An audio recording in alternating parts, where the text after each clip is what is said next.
ख्रिस्त में प्यारे भाई और बहनों, आप सबों को जय यीशु। आज गुड फ्राइडे है। आज के मनन चिंतन के लिए हम लेंगे संत यूहन्ना का सुसमाचार अध्याय 19 पद संख्या 30। ईसा ने खट्टी अंगूरी चख कर कहा, सब पूरा हो चुका है, और सिर झुकाकर प्राण त्याग दिए। प्यारे भाई और बहनों, 1945 अगस्त 6 को दुनिया की सबसे बड़ी एक घटना घटी। सेकेंड वर्ल्ड वॉर के बीच में हिरोशिमा और नागासाकी पर पहली बार एक न्यूक्लियर बॉम्ब डाला गया। उस न्यूक्लियर बॉम्ब के कारण करीबन 1,40,000 लोग तभी के तभी मर गए, लेकिन वह पायलट बच गया। उसने भी कहा, मिशन अकम्प्लिश्ड, पूरा हो गया। लेकिन हम देख सकते हैं कलवारी की पहाड़ पर करीबन 2000 वर्ष पहले एक व्यक्ति ने स्नेह का बॉम्ब तोड़ा था।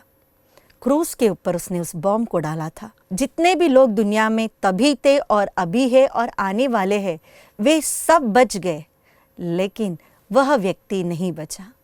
हाँ, वह है हमारा प्रभु यीशु।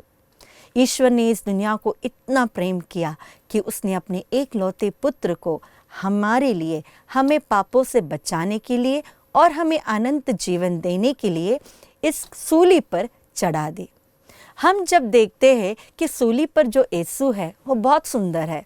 थोड़े से 5 घाव दिखते हैं, थोड़ा सा ब्लड यहाँ वहाँ दिखता है, कांटों के मुकुट पहना हुआ है और उसके बाजू में थोड़ा सा ब्लड। लेकिन असल में प्रभु तभी वैसे नहीं थे। उनके शरीर में पूर्ण रूप से घाव थे, रक्त बह रहा था, रक्त सूख रहा था, उन्हें श्वास लेने के लिए नहीं हो रहा था। कांटों में से खून बहकर आँख भी बंद हो रही थी। उनके चेहरे पर तमाचे मारे थे, हाथों में कील था, पैरों में कील था। निस्सहाय रूप में वे 3 घंटे उस क्रूस पर तड़पे।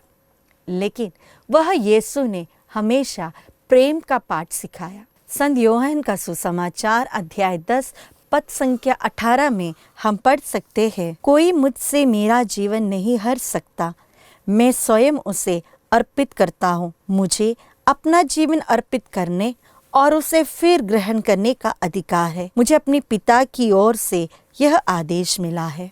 प्रभु को किसी ने कंपल नहीं किया था, लेकिन वह एक बात हमेशा चाहते थे कि पिता की इच्छा पूरी हो, और पिता की इच्छा पूरी करते हुए ही वे इस क्रूस मरण के लिए तैयार हो जाते हैं। 33 साल का जीवन, बहुत भलाई की, बहुत लोगों के जीवन को स्पर्श किया, बहुत लोगों को उन्होंने चंगाई दी, बहुत पापियों को पुनः प्रभु के पास लेकर आए, सुसमाचार का पाठ सिखाए, और उन्हें जो मिशन पिता परमेश्वर ने दिया था उसे उन्होंने पूर्ण किया है।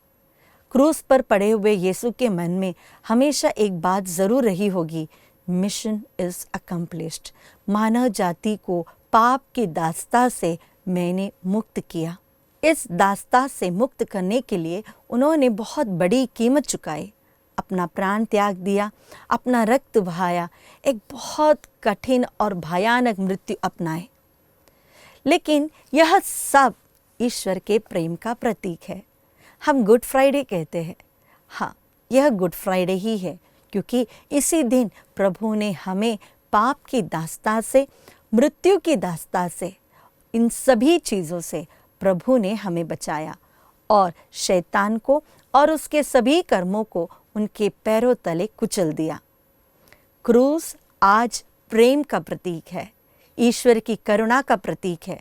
जो कुछ प्रभु यीशु ने अपने जीवन काल में सिखाया था, शत्रुओं को प्यार करो, उन्हें क्षमा करो, वह सभी पाठ उन्होंने इस क्रूस पर अपने जीवन के द्वारा अंतिम क्षणों में हमें फिर से कर कर दिखाया। प्यारे भाई और बहनों, आज क्रूस की वंदना हम करते हैं। वह यीशु को हम याद करें, जो यीशु हमारे लिए सिर से पांव तक पूर्ण रूप से घायल थे, जिन्होंने हमारे लिए बहुत कष्ट उठाया। इसके पीछे एक ही कारण था, उनका प्रेम। उनका प्रेम इतना था कि वे हमारे लिए भी एक बलि का मेमना बनने के लिए तैयार था। आइए इस मुक्तिदाता को हम अपने जीवन में स्वीकारें और अपने जीवन से जितने भी पाप के कारण हैं, पाप की दास्ता है, उसे सब तोड़कर हम प्रभु के प्रेम को अपनाएं।